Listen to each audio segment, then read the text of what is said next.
Hi எல்லோருக்கும் வணக்கம். Welcome to my channel snap and craft creations. 6 மாதம் ஆனாலும் கெட்டு போகாத வீட்டிலே அரைச்ச இஞ்சி பூண்டு விழுது எப்படி செய்யலாங்கிறத இந்த வீடியோவில் பார்க்கலாம் வாங்க.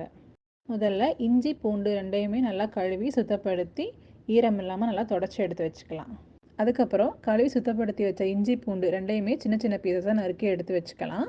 நறுக்கி எடுத்து வச்ச பூண்டோட அளவு 500 கிராம், இஞ்சியோட அளவு 500 கிராம். இஞ்சியோட காரம் அதிகமாக பிடிக்காதவங்க இஞ்சியோட அளவு 350 கிராமாக குறைச்சி எடுத்துக்கலாம். உப்பு 3/4 டீஸ்பூன். உப்பு வந்து தூள் உப்பு இல்லை கல் உப்பு எது வேணாலும் நம்ம பயன்படுத்திக்கலாம். எண்ணெய் வந்து 1லேருந்து 2 டேபிள் ஸ்பூன் எடுத்துக்கலாம். அந்த எண்ணெய் வந்து வாசனை இல்லாத எந்த எண்ணெய் வேணாலும் நம்ம அதில் யூஸ் பண்ணிக்கலாம். ஈரமில்லாத ஒரு மிக்சி ஜாரில் முதல்ல இஞ்சி ஆட் பண்ணிக்கலாம்.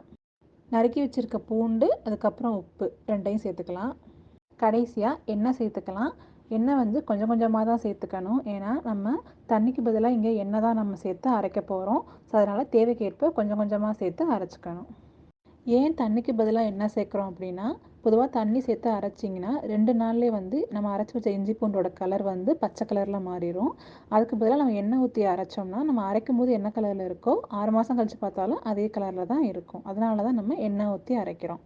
6 மாதம் ஆனாலும் அரைச்சி வச்ச இஞ்சி பூண்டு விழுது கெடாமல் இருக்கிறதுக்கு காரணம் வந்து நம்ம அதில் சேர்க்கக்கூடிய எண்ணெயும் உப்பும் தான். இந்த எண்ணெயும் உப்பும் தான் ஒரு நேச்சுரல் ப்ரிசர்வேட்டிவாக இருக்கும் இந்த பேஸ்ட்டுக்கு. அதனால தான் இது 6 மாதம் ஆனாலும் கெடாமல் வாசனையும் போகாமல் அப்படியே இருக்கும். மிக்சி ஜாரில் சேர்த்த எல்லா பொருளையும் முதல்ல பல்ஸ் மோடில் விட்டு ஓட்டினதுக்கு அப்புறமா நார்மல் ஸ்பீடில் வச்சு ஒரு ஸ்மூத்தான பேஸ்ட்டாக அரைச்சி எடுத்துக்கலாம். அரைச்சி எடுத்த விழுதோட கன்சிஸ்டன்சி இந்த மாதிரி தான் இருக்கும். அரைச்சி எடுத்து வச்சுருக்க இஞ்சி பூண்டு விழுதை ஸ்டோர் பண்ணுறதுக்கு வீட்டில் இருக்க ஏதாவது ஒரு கண்டெய்னரை நல்லா கழுவி சுத்தப்படுத்தி ஈரம் இல்லாமல் எடுத்து வச்சுக்கணும். இதில் அரைச்சி வச்ச இஞ்சி பூண்டு பேஸ்ட்டெல்லாம் நம்ம ஸ்டோர் பண்ணி ஃப்ரிட்ஜில் வச்சோம்னா 6 மாதம் வரைக்கும் கெடாமல் இருக்கும். நம்ம சமையலுக்கும் அதை ஈஸியாக எடுத்து யூஸ் பண்ணிக்கலாம். மெத்தடை யூஸ் பண்ணி அரைச்சிங்கன்னா அதோட டேஸ்ட்டும் கலரும் ரொம்ப நாள் வரைக்கும் அப்படியே இருக்கும். நம்மளோட ஹோம்மேட் ஜிஞ்சர் கார்லிக் பேஸ்ட் இப்போது ரெடி ஆகியாச்சு. தேங்க்ஸ் ஃபார் வாட்சிங். இந்த மாதிரியான நிறைய வீடியோஸ் பார்க்கணுன்னா நம்ம சேனலை சப்ஸ்கிரைப் பண்ணி வச்சுக்கோங்க.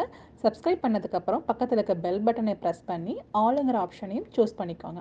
அப்போ தான் நான் அப்லோட் பண்ணுற வீடியோஸ் எல்லாம் உங்களுக்கு நோட்டிஃபை ஆகும்.